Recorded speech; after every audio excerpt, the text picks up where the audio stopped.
উপরের দিকটায় ক্রাঞ্চি আর ভেতরে সফট তুলতুলে শীতের সবজি দিয়ে দারুণ সুস্বাদু মজাদার সবজি রোল, যা বাচ্চাদের থেকে শুরু করে বড়দের সবাই কিন্তু খেতে খুবই পছন্দ করবে। প্রিয় দর্শক, আসসালামু আলাইকুম।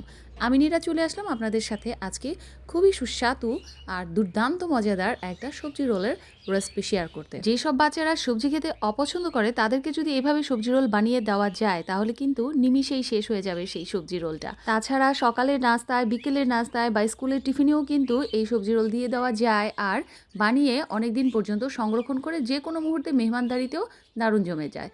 আচ্ছা, প্রথমে আমি সয়াবিন তেল দিয়ে তাতে সামান্য লবণ আর হলুদ দিয়ে ডিমটা একটু ভেজে নিয়েছি। ডিমটা যখন একটু ছাড়া ছাড়াভাবে ভাজা হয়ে গিয়েছে তারপর আমি বাকি সবজিগুলো মিশিয়ে দিলাম।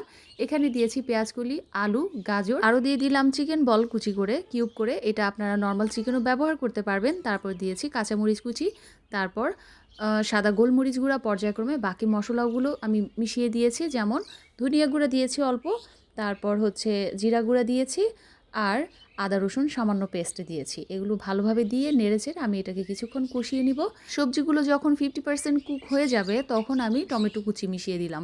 টমেটো কুচিটা প্রথমেই দেইনি, তারপর টমেটো দিয়ে কিছুক্ষণ নেড়েচেড়ে আরও 7-8 মিনিট কুক করে নিব। আমি কিন্তু এর মধ্যে একটু পানি ব্যবহার করিনি, সবজির পানি দিয়েই কিন্তু সবজিটা সেদ্ধ হয়ে গিয়েছে। যখন সবজিটা প্রায় 80% কুক হয়ে যাবে তখন আমি এর মধ্যে 1 চা চামচ পাউডার মিল্ক আর 1 চা চামচ কর্নফ্লাওয়ার একসাথে পানি দিয়ে মিশিয়ে সেই মিশ্রণটা আমি এর মধ্যে ঢেলে দিব। এখন কথা হচ্ছে, যেখানে আমি কর্নফ্লাওয়ার বা পাউডার মিল্ক কেন ব্যবহার করলাম, এটা কিন্তু এই ভেতরে এই সবজি পুরের ফ্লেভারটা অনেকটাই বাড়িয়ে দেয় আর একটা ক্রিমি টেক্সচার আসে, আপনারা দেখতে পারবেন একটু পরেই। তাছাড়া টেস্টও অনেকটা বেড়ে যায়। সবশেষে আমি 1 চা চামচ সয়া সস, লাইট সয়া সসটা ইউজ করেছি, দিয়ে দিলাম। এখন নামিয়ে নেওয়ার পূর্বেই একদম 1 থেকে 2 মিনিট আগে আমি ধনিয়া পাতা আর সামান্য টেস্টিং সল্ট দিয়ে দেবো। টেস্টিং সল্টটা আপনারা কিন্তু স্কিপ করতে পারেন চাইলে, তবে আমি এখানে টেস্ট বাড়ানোর জন্য সামান্যই ব্যবহার করে থাকি। এখন সবজির পানিটা যখন একদম টেনে আসবে আমি এটাকে নামিয়ে একটা সাইডে রেখে দিব। এরপর চলে আসলাম বড় একটা মিক্সিং বোলে 2 কাপ আটা নিয়ে দিয়ে দিলাম এর মধ্যে সামান্য পরিমাণ মতো লবণ, তারপর দিয়ে দিচ্ছি হচ্ছে কালো জিরা 1/2 চা চামচ আর 1/2 চা চামচ শুধু জিরা, যেটা আমরা রান্নায় ব্যবহার করে থাকি, আস্ত জিরাটা। এরপর একটা রুম টেম্পারেচারে একটা ডিম দিয়ে দিয়েছি আর পরিমাণ মতো পানি দিয়ে এরকম একটা পাতলা ব্যাটার তৈরি করে নিলাম। ব্যাটারটা কিন্তু মোটামুটি পাতলাই হবে, আপনাদের দেখিয়ে দিচ্ছি। স্প্যাচুলাটা কিন্তু দেখা যাচ্ছে এপাশ ওপাশ। যাই হোক, ব্যাটারের ঘনত্বটা আপনাদের দেখিয়ে দিলাম। এখন চুলায় একটা ফ্রাই প্যান বসিয়ে এর মধ্যে তেল ব্রাশ করে নিব।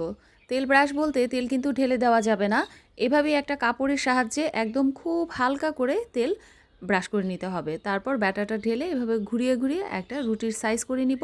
এই সময় কিন্তু চুলার আঁচ একদম লো মিডিয়াম হিটে থাকবে, চুলার আঁচ বাড়িয়ে দেওয়া যাবে না, তাহলে রুটিটা খুব দ্রুতই সাইড থেকে পুড়ে যাবে। 1 থেকে 1.5 মিনিটের মধ্যেই রুটির সাইড থেকে অংশগুলো উঠে আসবে আর রুটিটা নামিয়ে নিতে হবে। একই পদ্ধতিতে আবার তেল ব্রাশ করে পরবর্তী রুটিটাও আমি এভাবে ঘুরিয়ে ঘুরিয়ে তৈরি করে নিচ্ছি। প্রিয় দর্শক, আমি কিন্তু সবসময়ই চেষ্টা করি যে কোনো রেসিপি আপনাদের সাথে খুব সহজভাবে শেয়ার করার জন্য। আমার এই ইজি রেসিপিগুলো যদি আপনাদের ভালো লেগে থাকে তাহলে প্লিজ আমার পেজের সাথেই থাকবেন, একটা লাইক কমেন্ট করবেন, আর যারা ইউটিউব থেকে দেখছেন তাদের আমার চ্যানেলটা সাবস্ক্রাইব করার অনুরোধ রইল। অলরেডি যারা আমার সাথেই ছিলেন বা আছেন তাদের সবাইকে অসংখ্য ধন্যবাদ। তো কথা বলতে বলতে প্রত্যেকটা রুটি আমি তৈরি করে নিয়েছি, আর আপনারা দেখতেই পাচ্ছেন যে প্রতিটা রুটি তৈরি করা কতটা ইজি। 1 মিনিটের মধ্যে চুলায় দেওয়া মাত্রই হয়ে যাচ্ছে, আর আমি সাথে সাথেই ফ্রাই প্যানটাকে উল্টিয়ে প্লেটের উপর রেখে দিচ্ছি। রুটিগুলো আর ধরতেও হচ্ছে না। এভাবে আমি 2 কাপ আটা দিয়ে কতগুলো রুটি তৈরি করে নিয়েছি, আর রুটিগুলো প্রতিটাই ট্রান্সপারেন্ট, পাতলা আর খুবই সুন্দর হয়েছে। আর এই হচ্ছে ভেতরে সেই সবজি পুরটা, দেখতেই পাচ্ছেন যে কতটা ইয়াম্মি আর ডিলিশিয়াস লাগছে আর কালারফুল হয়েছে। তো মোটামুটিভাবে সব কাজ গোছানো শেষ, এখন হচ্ছে সবজি রোল তৈরি করার পালা। একটা সারফেসে প্রথমে রুটিটা নিয়ে নিলাম, তারপর এর মধ্যে সবজি পুরটা দিয়ে দিব। যেহেতু বাসায় তৈরি করে নিচ্ছি তাই সবজি পুর দিতে একটুও কিন্তু কিপটেমি করা যাবে না, বেশি বেশি করে দিয়ে দিলাম। এরপর প্রসেসটা আপনারা দেখলেই বুঝতে পারবেন যে কতটুকু সবজি পুর দিয়ে পাশের যেই অংশটুকু ফোল্ড করে নিলেই ব্যাস হয়ে গেল। আর ওই পাশে যে আমি যে মিশ্রণটা তৈরি করেছি এটা হচ্ছে 2 টেবিল চামচ আটা আর সামান্য পানি দিয়ে একটা ঘন মিশ্রণ তৈরি করে নিয়েছি। এটা দিয়ে আমি সিল করে নিব সবজি রোলটা। একদম উপরের যে অংশটুকু থাকে বাকি সেটার মধ্যে একটু লাগিয়ে এভাবে ফোল্ড করে নিলেই সিল হয়ে যাবে, আর তৈরি হয়ে যাবে আপনার দারুণ ইয়ামি সবজি রোল।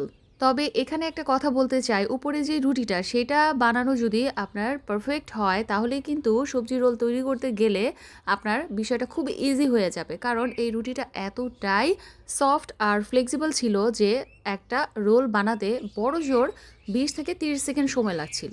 প্রতিবারই আমি একই পদ্ধতিতে সাইডের অংশটা ফোল্ড করে নিয়ে তারপর এই যে এই মিশ্রণটা দিয়ে সিল করে নিব।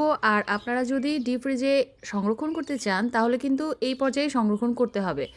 আমি যতগুলো রোল তৈরি করেছি দেখিয়ে দিচ্ছি, এই তো 2 কাপ আটাতে ওই পাশে আমার আরও 4টা রোল রয়ে গিয়েছিল। দেখেন কতগুলো রোল তৈরি হয়ে গেল আর সুপার ইজি ছিল এটা বানানো। আমি কিন্তু এই সবগুলো রোল একসাথেই ভেজে নিইনি, একটা এয়ারটাইট বক্সে এর থেকে অর্ধেক রোল আমি রেখে দিয়েছি ডিপ ফ্রিজে, পরবর্তীতে প্রয়োজন হলে ভেজে নিব। আর বাকিগুলো কিন্তু আমি ইনস্ট্যান্ট ভেজে নিয়েছি। এখন ভেজে নেওয়ার সময় আমি আরেকটা কথা বলি, আপনারা যদি চান এই পর্যায়ে রোলগুলো ডিম দিয়ে কোট করে তারপর ব্রেড ক্রাম্বস দিয়ে কোট করে সুন্দর করে ডুবো তেলে ভেজে নিতে পারেন, তাহলে লুকটা আরেকটু সুন্দর হয়, ক্রিস্পি হয়।